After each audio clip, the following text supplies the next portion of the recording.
Hello, my dudes. Today, I want to talk about how motherhood has radicalized me. Spoiler, I don't actually think any of these ideas are radical, but some people do. So let's chat. I gave birth to my first baby last September. I spent the summer trying to work as much as possible, knowing that I would only be able to afford to take 1 month off as my unpaid leave. And even if I could afford more time off, I was well aware that the almighty algorithm here on YouTube would punish me for posting less. So once my daughter was born, I was deep in the newborn trenches. If you know, you know, deliriously Googling questions about feeding and wake windows and all the scary noises that babies make. This is the time people say to cherish every minute, soak it in. I so badly wanted to be present, though I would have happily skipped forward about 12 weeks if I could. I was crying a lot. Some tears of joy, others of sadness and stress. But perhaps most frustratingly, thoughts of work started creeping in almost immediately. When exactly would I start working again? Should I just do a little work now while my husband's home, even 30 minutes here and there? But on the other hand, I was so out of the loop, I hadn't thought about internet things in weeks. What video could I possibly make anyway? My brain was swimming in baby and nothing else mattered.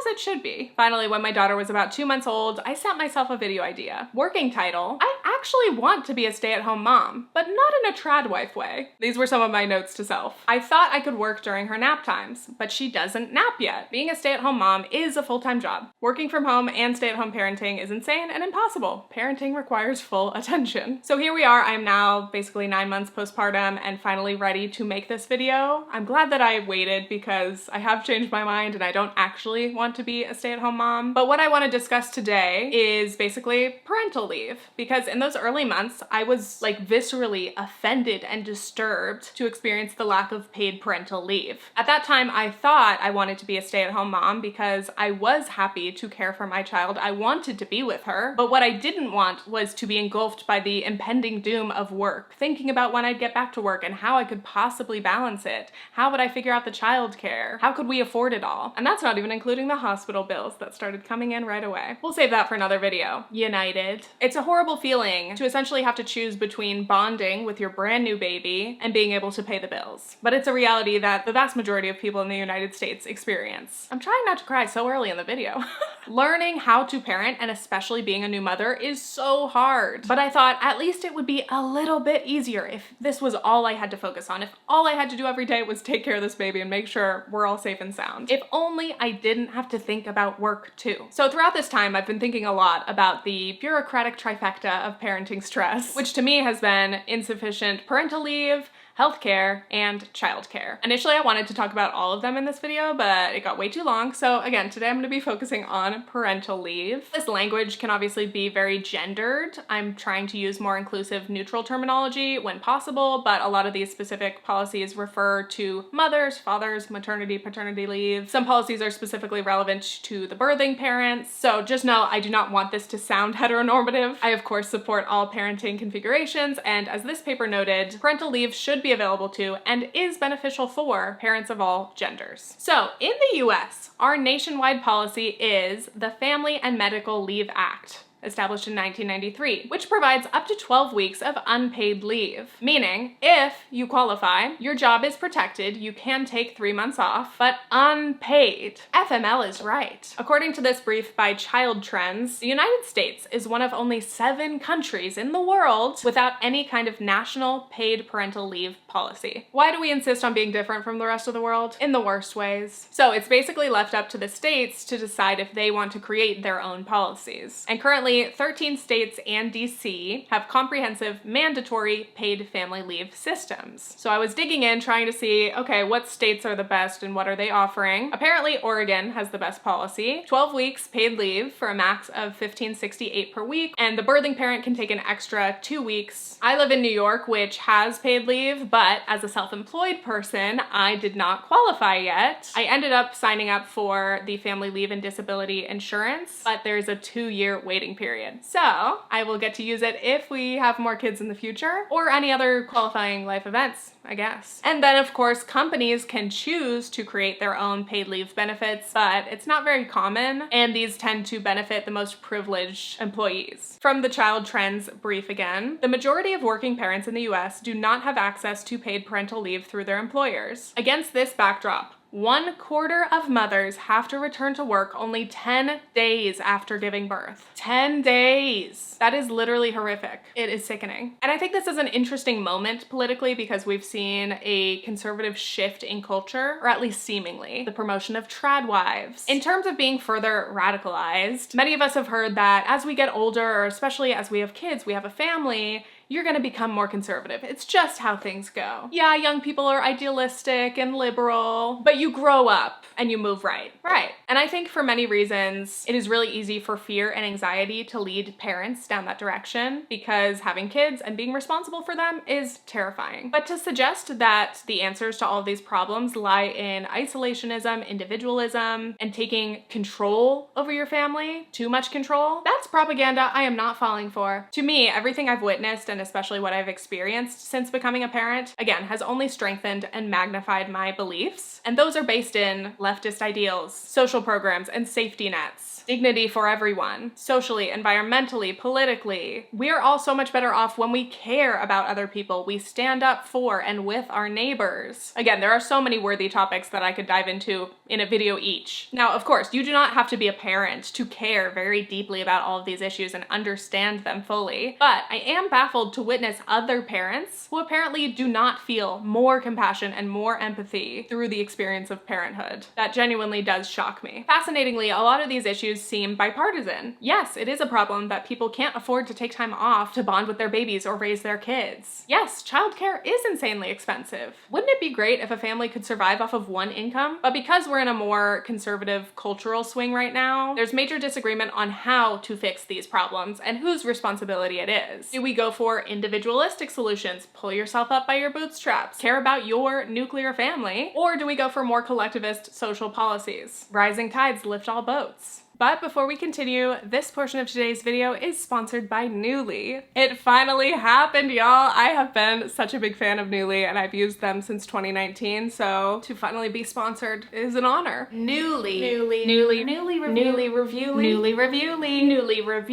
Nuuly is a clothing rental subscription service. You pick 6 items for $98. You can also pay for bonuses if you like. Basically, you just enjoy your items, wear them all month long, then you return them, send them back in your trusty Nuuly bag, or you can choose to buy any of your favorite pieces at a discounted price. Nuuly is such an incredible option for so many occasions: wedding guest, vacation, special events, or you can just pick some fun, interesting items for your daily wear. If you've ever liked something I wore in a video, it was most likely from Nuuly. Here's the thing, I am now 9 months postpartum and I've been living in leggings for 2 years, which is very unlike me, and Nuuly has been so great for my size fluctuating through pregnancy and after. When you don't want to buy an entirely new wardrobe because you don't even know what your size is gonna be, boom, pick out some stuff that fits you today and don't worry about having to keep it forever. Nuuly is also a fantastic way to try new trends without all the commitment of buying. I tend to be a lot more experimental with my Nuuly picks, and that's so much of the fun. So let me show you some stuff from my latest Nuuly. I have been mixing and matching, creating a lot of great outfits together. My current themes are kind of food and foliage, comfy girl summer, and linen, wherever, whenever. I absolutely adore a lightweight linen shirt in hot weather. Ugh,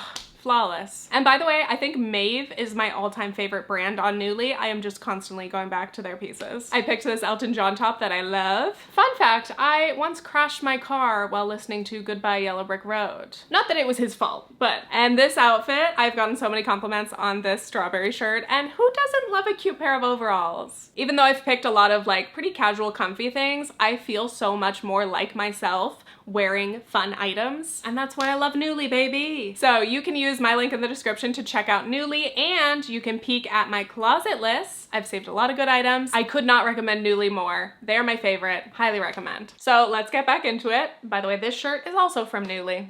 Finally, let's do some leave comparisons, okay? Because again, the US is pretty much one of the only countries in the world that does it this way, as in gives us nothing. It can be hard to compare these policies directly because different countries can have other terms, percentages of pay, different time limits, maximums. But let's assume that the mom or birthing parent is taking the maximum amount that they can, and their partner is also maxing out whatever they're eligible for. There are a lot of numbers here. I did so much math this week. And feel free to double check my math because I probably got some things wrong. Richard Orange wrote that Iceland can boast being the first Scandinavian country to bring in paid maternity leave, giving women 14 weeks of paid leave in 1946. 1946. Good for you, Iceland. But what the hell were we doing in 1946? Also, what are we doing in 2025, United States? Orange continues. Sweden was the first country to bring in shared parental leave, allowing both parents to split the then 24 weeks leave as they saw fit from 1974, with Denmark following a decade later in 1984 and Norway not catching up until 1987. If they thought Norway was lagging, truly, look at us almost 40 years later. The US is so far behind it is not even funny. Another example, Canada. There's standard or extended leave. Standard, birthing parent can take a combined 50 weeks at 55% of their salary, up to a weekly max. Their partner can also take 5 weeks, or they could choose to split the 40 standard weeks between parents, however they choose. Extended leave offers more time, but at a lower rate of pay. The birthing parent can take almost a year and a half off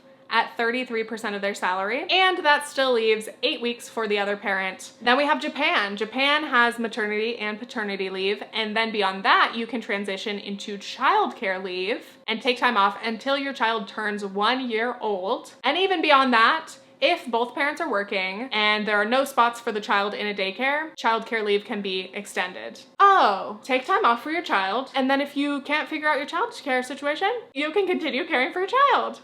That's a crazy concept. I don't know. Next up, Estonia. Okay, Estonia, I had no idea. Estonia has one of the most generous policies in the world, and I actually lost my mind looking at all of these benefits. So for context, their median wage is roughly 20,000 euros, and they have a flat tax rate of 22%.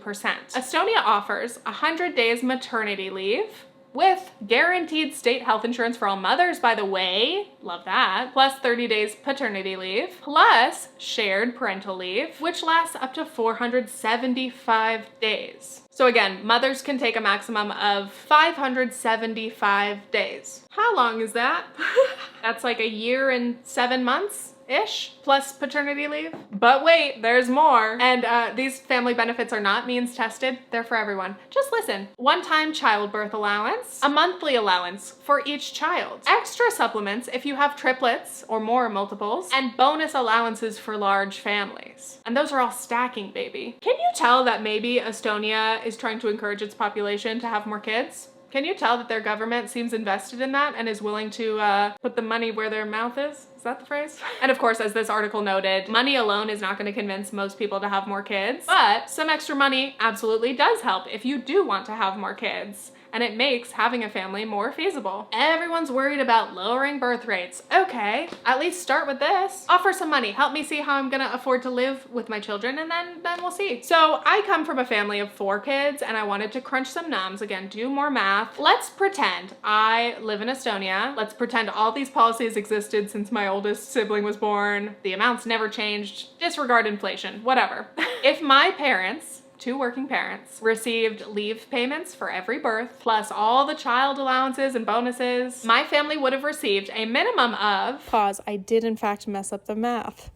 The minimum is actually 182,000 euros to a max of 446,000 euros after tax. Now that's over a period of like 19 years, but still, that is a huge amount of extra money that would have been in my family's pocket. Imagine what all that money could have gone toward. If that seems extreme though, here's another scenario. Let's say 2 working parents with 1 child. If you earn median wages, 40,082 euros after tax. Imagine a government giving you anything. Imagine your tax dollars going back to the people. Now you may be saying, okay, sure, but the United States can't do it, okay? Those places have smaller populations, right? Estonia has a population of like 1.3 million. That's tiny. Canada has 40 million. Okay, but the United States has 340 million people. So we're too big, can't do it.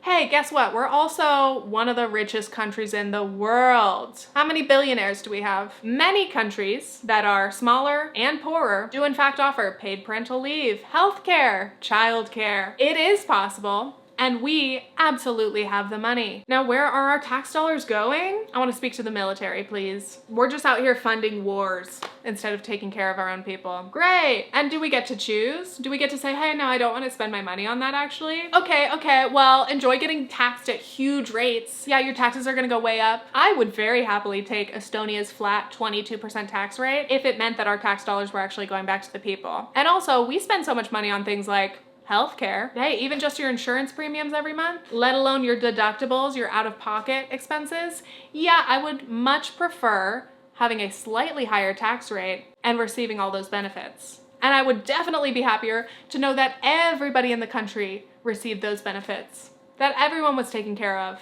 Yeah, raise my taxes. Anyway, wow.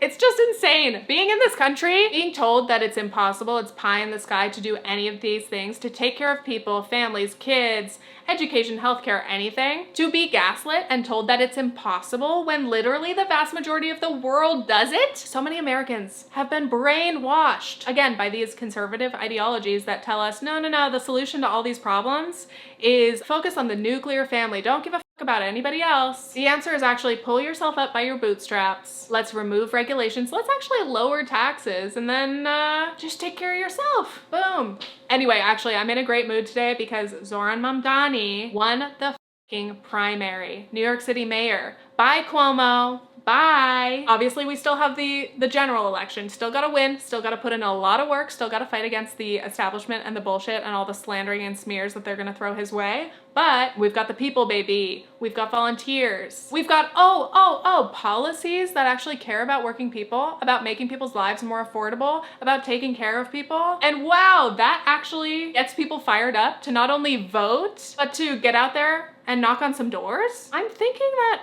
maybe, just maybe the Democratic strategy of leaning to the right, maybe that's not working. Maybe Democrats shouldn't go after this like mystical centrist voter. Maybe we should lean in and actually be a party for the working class again. Maybe we should just focus on issues that help people. It's as simple as that. But what about the donors? What about the lobbyists? What about the super PACs? Anyway, when I say like I'm radicalized, this is what I'm talking about. These are all, again, not radical. Most of the world is doing these things. Not radical. In this country, we smear people and we're like, scary democratic socialist. And guess what? The rest of the world, most of Europe is over there being like, oh, actually, that's like standard. That's a centrist. Are Democrats? Oh, those are conservatives, right? I'm confused. So this whole video is just about democratic strategy now. I'm like, hold on, now that I got you. With that, let's get into what is the point of parental leave? What are the benefits and why does this matter? As I just mentioned, mothers having to go back to work after 10 days is sickening. It is beyond cruel. Physically, the recovery is huge. And that's even assuming that you had a very smooth birth, that you and the baby are healthy. If you had any complications, that recovery is even more difficult. We have a 6-week checkup after birth, which is first of all crazy that we don't have a checkup sooner than that, but that's why some people kind of believe, oh, after 6 weeks, you must be all good. No, but that's just physically. Mentally, emotionally, hormonally, birthing parents experience so much. It is so crucial to be able to have time to bond with your newborn, for both parents to learn your brand new baby's habits and how to parent, how to take care of them. If you're breastfeeding, that is literally a full-time job and it is the most difficult thing. So physically, mentally, emotionally, it can be incredibly difficult to be forced to return to work and be separated from your child. All parents deserve to have quality time to bond with and care for their children. And a couple of days or even a couple of weeks does not cut it. But let's say a mother does take maternity leave. Taking parental leave is not easy. It is absolutely not a vacation. Yeah, you're away from work, but you are fully responsible for a whole baby 100% of the time. It's constant and challenging. If your leave is paid, of course, that really helps to reduce the financial burden and some stress, but it's still an incredibly demanding time. It is not chill.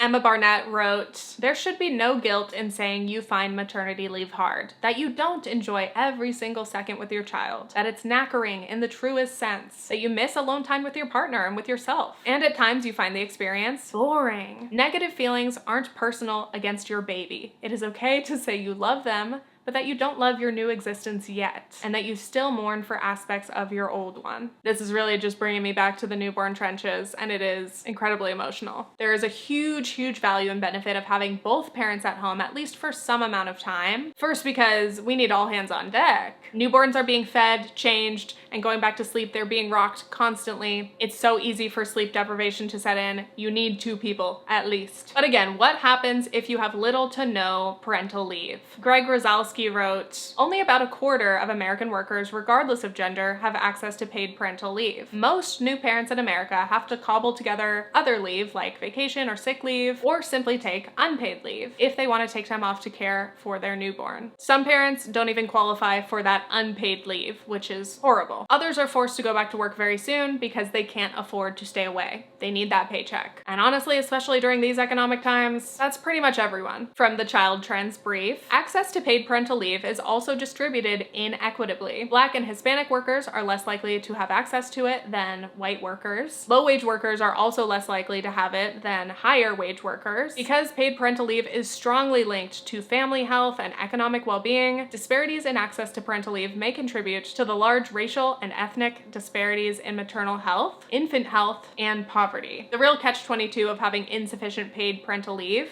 is that you end up needing to go back to work for your income, but then you'll be spending a huge chunk of your paycheck on childcare so that you can work. So do you earn enough for that to be worth it? It is a horrible, complicated decision that so many parents are forced to make. Parents, often mothers, are forced to either quit their jobs or try to juggle working full-time with parenting. That idea that moms can have it all, girl boss, it is a myth. So if both parents do return to work, what do you do about childcare? If you're lucky, you may be able to get free childcare from family members. But first of all, that's a lot of pressure for those family members, and often this still relies on the unpaid domestic labor from women. There's been a lot of discussions about grandparents being like the assumed babysitters. I don't think you can assume that grandparents are willing or able to babysit, especially not full time. If my mother-in-law were nearby, she would absolutely love to babysit, but she's in England. But also many parents are within this sandwich generation where they're already caring for their kids and their own aging parents. So it's not even an option for everyone. Well, can't you just work from home while taking care of the kids? Many parents were forced to do this during COVID lockdowns, but it's nearly impossible for most to sustain. According to Reddit, there are some jobs where this is doable. I guess if you can kind of work in little pockets throughout the day, or if your role requires a lot of waiting around for other people. And maybe it's doable with older kids, but if you've got a newborn at home, that's probably impossible. This is kind of my situation because I am basically working from home part-time now, and my hours are pretty flexible, but still when I work, I need dedicated time to focus. I need a couple hours at a time to write and research, film, edit. But like I said, my initial plan, naive, of being like, oh, I can just work when the baby naps. That was not possible for a long time. Now my baby is napping maybe 2.5 hours a day total, but that's still almost nothing. And often I have to do other chores around the house, or I have to like eat when she's asleep. Our situation is extra rough because we really have no village. Neither of our families live nearby. They're actually both basically a 6-hour flight away. So realizing that this was impossible, I started to look for a part-time babysitter so that I could get some hours of work done during the week and then add a bit more at nights and on weekends, try to do as much as I could. Our childcare situation ended up being a lot more complicated than I thought. For the past 6 months or so, we've been paying about $1,000 to $1,500 a month just for me to be able to work about 15 hours a week while the babysitter's there. And relying on babysitters has been very difficult compared to like a daycare, because when my one babysitter is sick or they have an emergency or they have to call out, that's the one person I was counting on. I have a couple of backups, but reaching out last minute, often they're not available. So that disrupts my work schedule. And it tends to happen at the worst times, like when I need to film a video or I have a deadline. So that's been really tough to adjust to. It is so wild how many curveballs get thrown your way when you're just trying to work as a parent. Just for this video, my daughter just caught her first ever cold. So she was sick and then I got sick.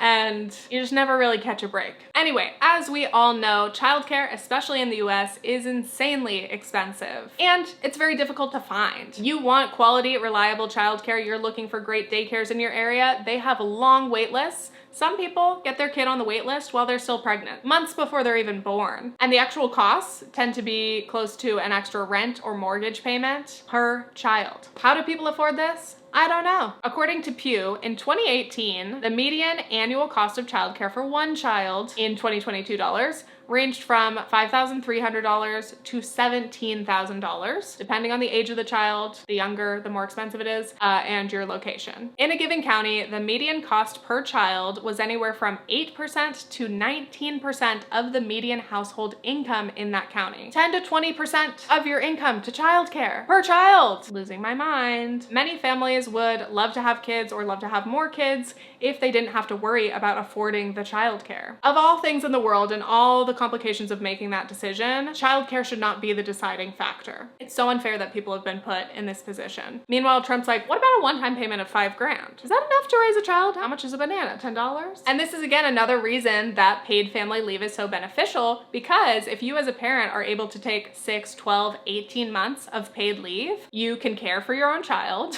and that's time that you don't have to pay for childcare, especially during that infant window, because infant childcare is the most expensive. It really is a win-win for people. Come on. Let's talk about the motherhood penalty, okay? We have these deeply ingrained cultural ideals and gender norms that affect how mothers, fathers, and child-free folks are perceived differently in the workforce. And family leave can actually play a big role in shifting these expectations. Women are absolutely discriminated against, especially if they're of childbearing age. Don't risk hiring or promoting a woman because she's just gonna end up having kids. And obviously this assumption can impact child-free women as well, because some employers will always assume, nah, you're gonna change your mind. You're a woman, you're gonna have kids. So the motherhood penalty is all of these trends that harm women and their trajectory in the workforce, their pay. Fun fact, many moms' incomes drop after they have children, and it gets lower with each successive child. And dads actually win more respect, more opportunities, and often are given a raise. Great going, Dad.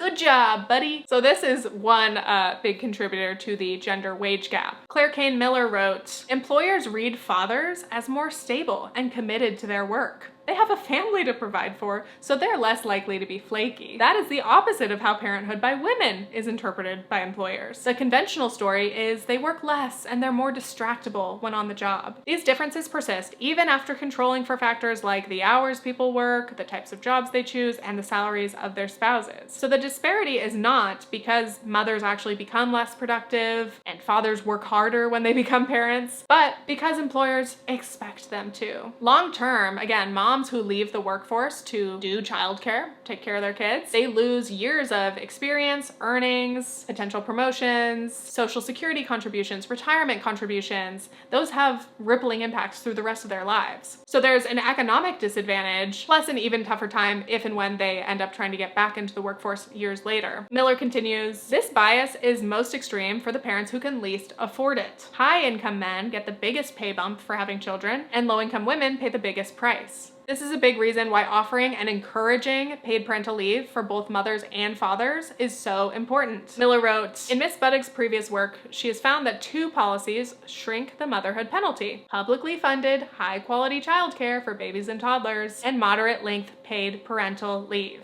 It helps to cut down on the discrimination against women and mothers, and also, of course, dads should be involved in parenting. Bring on the paternity leave, baby! When it comes to dads taking parental leave, it's so important for them to, first of all, get to know their own child, get to experience this side of parenting that they otherwise would miss. It's hard for many dads to truly understand how hard it is staying home with a baby, and many dads end up appreciating their partner more. Thanks. When you share the domestic labor load, you get it. On a larger societal level, paid parental leave helps to promote gender equality, especially in heteronormative couples. It's never going to be a perfect 50-50, but at least you're working toward a more fair division of domestic labor. So what's the sitch with paternity leave? Pew wrote, in most cases, the amount of paid leave specifically for fathers is about 2 weeks or less. There are some dads that have to go to work immediately after their child is born, or like the next day, which is absolutely insane. But 2 weeks even is so short. It's barely enough time to get into the newborn rhythm, and again, having 2 parents at home is very helpful. And even if mom is on leave, it is really hard to be with a newborn on your own. I literally sobbed when Nathan went back to work after 2 weeks, and I was saying, it's cruel. I was in the trenches. I was trying to figure out breastfeeding and failing and feeling so hurt about that. I was trying to pump more frequently to increase my supply,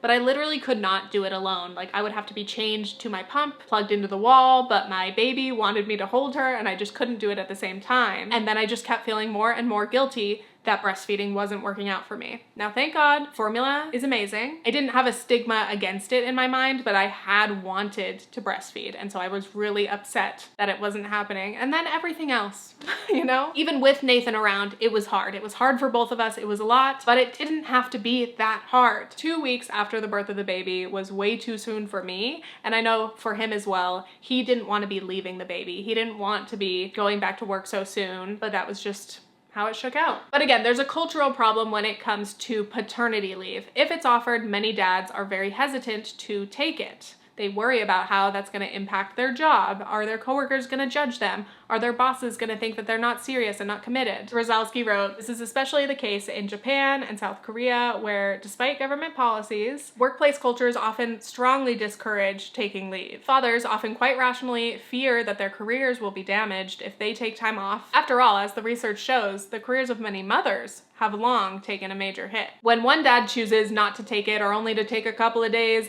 that then discourages other dads in the future, and it keeps reinforcing the problem. We have this culture, this expectation that dads, they shouldn't really take time off. They don't need to, right? So how can we encourage more dads to take their paternity leave? How can we change the culture and make it more acceptable, more normalized? The Nordic countries have been working on this for decades. Rozalski wrote, Sweden created the first extensive gender-neutral paid parental leave, but by the mid-1990s, it became clear that despite this gender-neutral policy, fathers were opting out and mothers were still taking the vast majority of the family's allotted leave. So in 1993, Norway led the charge and introduced what's known as a daddy quota. We don't have to call it that. The government gave fathers 4 weeks of paid leave that only they could use. They could not transfer it to their spouse. If they didn't use it, their family would lose it. This proved to be a powerful incentive. Before the introduction of the daddy quota, only about 2.4% of Norwegian fathers took paternity leave, and more than 70% of Norwegian fathers are now taking their full 15-week paternity leave benefit or more. Obviously, it takes a lot more than a policy to change these huge cultural norms, but these use it or lose it policies have been pretty effective, and they can shift those expectations over time. The more dads take it, the more normalized it will become, and eventually, hopefully, a non-issue, or actually something that's encouraged. Hey, imagine that. Go dad, go be a parent, take your time off. Final thoughts, quickly. Some may say, you know, all this talk of paid parental leave is unfair to child-free people. Why should parents and families get so many benefits? And you know what? It sucks being the coworkers of people on leave because we get stuck with all the extra work. I have heard a lot of stories of people saying that where, you know, so-and-so's gone on parental leave and now all their workload is transferred to their coworkers, and that sucks, definitely. But this is not your coworker's fault. It's not your coworker's fault to take their rightful time off. It is your boss's fault. It is the company's fault. They should not be passing the work along to you. They should be hiring temps to cover. And I think this is, again, why it's better to have this kind of leave covered by, you know, social tax than solely being funded by employers, because then it frees up the money for companies to hire temps, to hire people to cover that work. Another element of this, like, I know child-free people can be bothered when parents assume that they deserve to like have holidays off, or they deserve more time or flexibility because they have kids. And child-free people are like, hey, well, we have families and lives too. We want to enjoy holidays. Why should you get time off just because you're a parent? My answer is everyone should get time off. I know that's a more complicated issue, but like, again, I think it's always good to focus your animosity toward the company. They are the ones who are understaffing and making this difficult versus taking it out on your coworker who's just trying to live. But ultimately, the issue of paid family leave is actually not just relevant to parents. Yes, often we're talking about maternity, paternity leave, but in the US, it's family and medical leave, which includes caring for babies or kids, but also to care for a family member if they have a serious medical condition, or to take leave yourself if you're unable to work, plus all kinds of military family leave. Ultimately, this should not devolve into a battle of child-free folks versus parents. This is about giving everyone the ability and the dignity to take care of themselves, be cared for, or care for others. Let's focus, okay?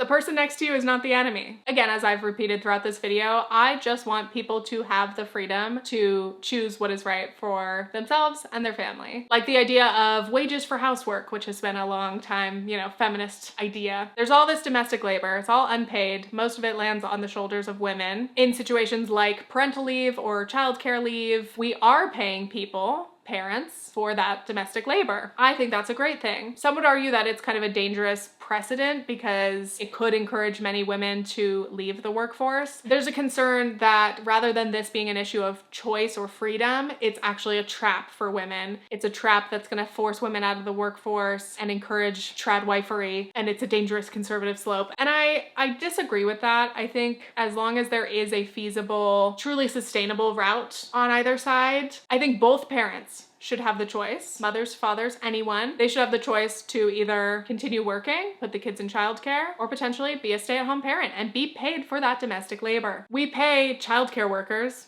to do the job of childcare. And as I believe we should have the government pay for or subsidize childcare. On that same note, why not direct those funds toward parents who would prefer to just care for their children directly? I love it. I also think there's a great need for more flexible work, whether you prefer to work remote or hybrid, or if you need part-time hours. I think those opportunities should be available to people. Let people live the life they want. Come on. Anyway, ultimately, paid family leave is not a magic bullet that's going to immediately turn the world into a feminist utopia, but it's certainly a step in the right direction. Literally anything would be better than what the US currently has. So I feel for all of you who are also parents, especially in this country, because it's hard. I feel for anyone who was forced back to work before they were ready, before their kids were ready. I feel for anyone who has lost their job or lost opportunities because of this, because of these impossible choices. I feel for anyone who hasn't been able to have kids and they want to, because it's just not possible. And also shouts out to the child-free folks. Love you guys as well, of course. Thank you so much for watching today's video. I hope it made sense. And once again, thank you so much to Nuuly. If you are interested in checking them out, please use the link. Let them know I sent you. I love you, Nuuly. Please work with me again. All right, stay tuned for future internet analysis videos. Okay, thanks, bye.